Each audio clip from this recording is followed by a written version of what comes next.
DH spot in the National League. Schwarber will have to either play outfield or sit out of the starting lineup. Stephen A., would you play Schwarber in the outfield Game 3? No, I would not. And I know that's sacrilegious because this brother is big time. I've been incredibly impressed with him, no doubt about it. But that's exactly right. And I openly confess to you, Max, I'm being overly cautious here. I'm being overly cautious, a little bit emotional from this perspective. I want this kid available. I don't want anything to happen to him that would jeopardize him for a potential 5th, 6th, 7th game. I know that he hasn't played but 2 or 3 games this year. I know he hasn't played a game at Wrigley Field this year. With the kind of year that Chicago has had, with the way they have performed, particularly in the postseason, the fact that this guy hasn't been eligible to play and having barely swung a bat, first time up at bat in the World Series, doubles, okay? Gets 2 more hits last night. Flat out balling. Nothing but love and respect for him. I'm saying I need to make sure, even if I got to sit him for Game 3 and then bring him in for Game 4, 5, and beyond, I got to make sure if there's any doubt, and right now there are questions, he's going to work out today. They'll find out whether or not he could play the field tonight. I'm thinking just the fact that you have that question, building off this momentum from Game 2 victory, knowing that it's a 2-3-2 format, this is the game to sit him out. You can always bring him in as a pinch hitter, all right? You can do that at any time, and because you can do that at any time, you can bring him in as a pinch hitter, you could still potentially get his bat. Having him in the field is not that important, particularly if he could tweak something coming off that ACL and jeopardize it. I totally understand anybody that feels differently, but for me, I'm so cautious because I know that Terry Francona's Indians ain't going down with a fight. I can't see you as the Cubs just steamrolling over them the rest of the way. I'm viewing this as a 6 or 7 game series. If I got to sit him out at least just one more day to make sure that he's ready, I'm going to do that rather than risk losing him for the waning portion of the series. If he's ready, you got to play him. You got to play him. It's tough that it's in a National League park and you can't DH him. You're going to have to play him in the outfield. It's not like he plays center field. Look, defense and pitching, after I'm getting done every day saying, actually, even what the scouts and the fans have been saying all these years, it's pitching and defense in the playoffs. And it seems like, well, why isn't it offense in the playoffs? In fact, all the sabermetrics guys and the analytics guys all say, no, actually, it is pitching and defense in the playoffs. That's been corroborated. It really is, and he's not a defender. And in your defense, I'm not going to get on you for bringing up sabermetrics because it's appropriate with baseball. Oh, okay. Go ahead. Very good. I'm not going to get on you about analytics, that. I'm going to let it go. Works in all the sports. It's just a tool, but it works in all sports. I like analytics. Got it. So I get it, like you want defense. But then there's common sense. This dude has 5 postseason home runs already. He's swinging a white-hot bat. You can't take his bat out of the lineup. Like, even if he was making errors every time the ball was hit toward him, if he's hitting a home run a game, if every 4 at-bats he's hitting one out, I don't care about the errors, number one. Number two, you know how many postseason errors he has? 0. He has, I think, 11 chances. He's made them all. Now, that doesn't suggest he has very good range in the outfield or anything like that. But if the ball is hit to him, he has shown he will catch it. So if he's ready to go, by the way, none of the home runs have come as a pinch hitter. He's had at-bats. If he's ready to go, you got to play him. Then the question is, well, what kind of hitter is he really? Like, not only he's a hot hitter, but can he hit? Every level of the minor leagues, this guy has raked in single A, double A, triple A. He's a slugger. He's 23 years old. This is not an illusion. The guy can hit, period. Especially right-hand pitching. You know, left-handed hitters not going to hit lefties. But although he hit one out against the lefty in the postseason, but especially right-handed pitching. These games are too important. They're too high leverage. If a guy is as hot as him and has been as good as him in these situations throughout his career, you can't just insert him for one at-bat. You can't take that. That's like 25% of his offensive value instead of 100%. You're going to take 75% of his offensive value away because he's not a slick glove or because you're afraid he's going to get hurt. Well, there's no time for that right now. Win as much as you can, as fast as you can. He has to be in the lineup. I guess what I'm saying to you is that, again, you're talking about his on-field production. No one's disputing that. What I'm saying is, if there are question marks as to whether or not he's physically able to play the field, that is what has me hesitant because I'm thinking of this series going 6 or 7 games. There's no one on the planet who can refute what he has done at the plate. what he has done in this postseason in these 2 World Series games. We've seen it, even against Kluber, smacking a double when he was unhittable against everybody else. That says a lot about Schwarber. He can flat out slug it and to not even get any at-bats during the regular season, essentially, okay, because that's basically what it amounts to. And for him to still be eligible to be put on a roster and Theo Epstein and the crew willing to do so speaks volumes about him. I'm only saying, if I'm worried about him potentially tweaking his injury in any way, you got to take that risk. If a hitter, one of the reasons that you why can't you wait to see the momentum and then if necessary bring him in as a pitch hitter? It's the postseason. There's no games to play with. One of the reasons that's why I like Kluber. Well, he wasn't the only one hitting. Rizzo got hits last night. Zobrist got hits last night. Why not try? One of the reasons you want pitching and defense in the playoffs as opposed to hitting is you don't think it's as streaky. Hitting tends to be streakier. And if a guy is hot now, if he's in that zone, if he's riding that wave of momentum, if he feels locked in at the plate, you don't mess with that, bringing him off the bench, sitting there cold all game. You get him his at-bats now. I feel you. I don't blame you for feeling that way. I'm just telling you, I'm admitting I'll be a chicken. I'm like, I need this because Terry Francona's coming. I just don't believe. Therefore, I think this is going 6-7 games, and I'm going to need Schwarber. So put your foot on the throat now. If you tweak it and he gets hurt, you don't have him for the rest of the series. Ooh, let's leave it there. It is a great time of year. The NBA is back. Let's talk about it, shall we? Who needs Kobe Bryant anyway? The Lakers win their season opener last night in their first real game of the post-Mamba era. Is the Lake Show for real? We'll get into it next. Hi, I'm Usain Bolt, the fastest man in the world, and the people of Jamaica love and watch for a steak. They showed up, putting up their most points scored in a season opener, gentlemen, since '91. Defeating Houston 120-114, Jordan Clarkson had a team-high 25 points off the bench. The number 2 overall pick in this year's draft, Brandon Ingram, had 9 points in his NBA debut. Max, are you buying the Lakers post-Kobe? I am. Really? And by the way, let me just say, you want to compare the Lakers' record in let's say the last 3 seasons of Kobe's career to what it's going to be this season and the next 2, I guarantee you they will win more games now. The Lakers did something smart. What they did, Stephen A., is they had an aging superstar who was coming off a catastrophic injury in Kobe Bryant and couldn't play anymore, really. I mean, a game here and there, but otherwise. And all the fans wanted to see him, and he needed the ball.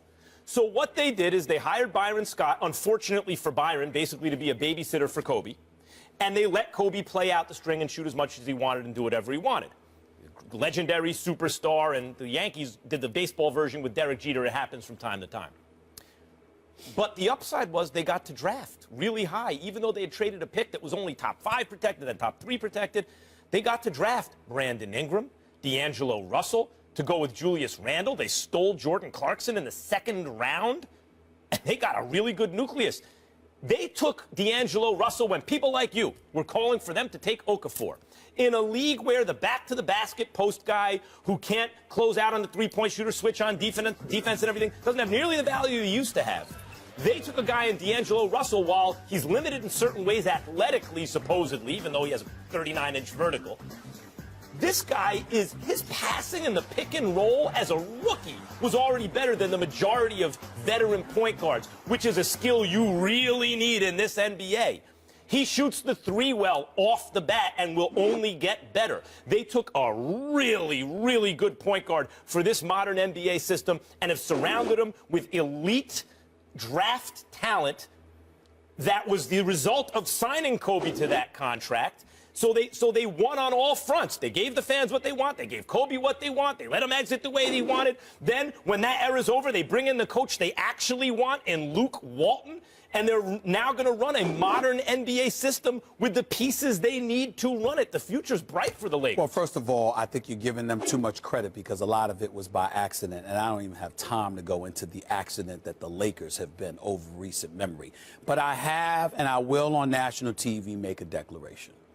Out of respect for the great Jerry West, out of respect for a lot of people that I know that are diehard Laker followers. They're my friends, some within the organization, some outside the organization.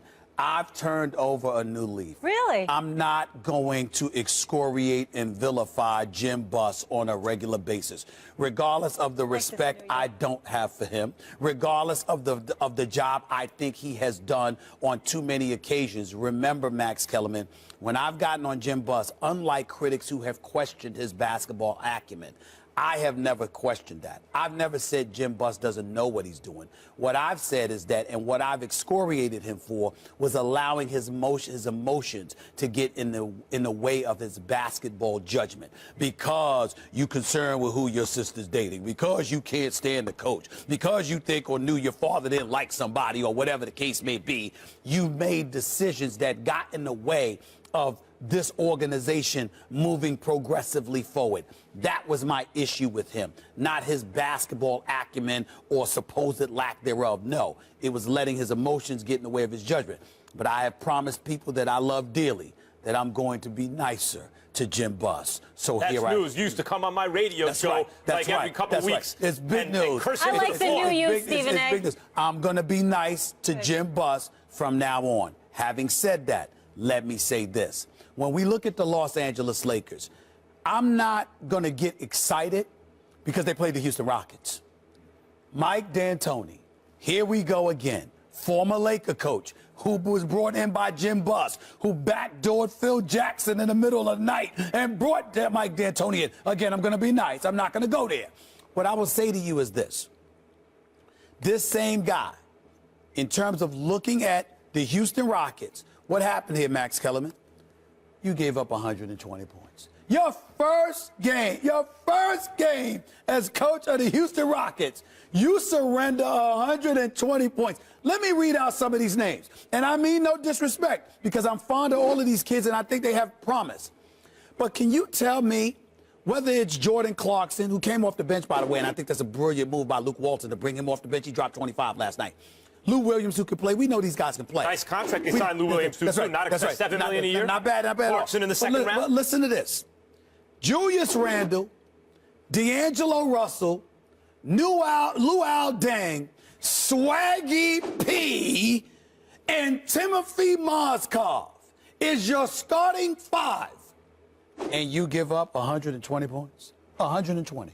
See, sounds about right for that unit right now. This is why. Against the fast pace. D'Antoni's team played a fast pace? Yes, they do play a fast pace, but I'm telling you, because I like him as a person. D'Antoni's a good man, and he's really, really smart. Mike Antoni. Mike Antoni, no D. Listen, listen, I'm telling you, NBA coaches all over the league have been lamenting for years. I want to get into the Lakers for a second. Defense. I want to get into the Lakers. I want to get into the Lakers. That's where I'm at with this, Mac. I have a lot of respect for the late great Dr. Jerry Buss. Yes. I think he's the greatest owner in the history of American team sports. I don't think it's close. When he took over the Lakers, the Celtics were by far the greatest franchise in history. They had 13 championships. Lakers were second with 6. I'm partial to the late George Steinbrenner, but go ahead.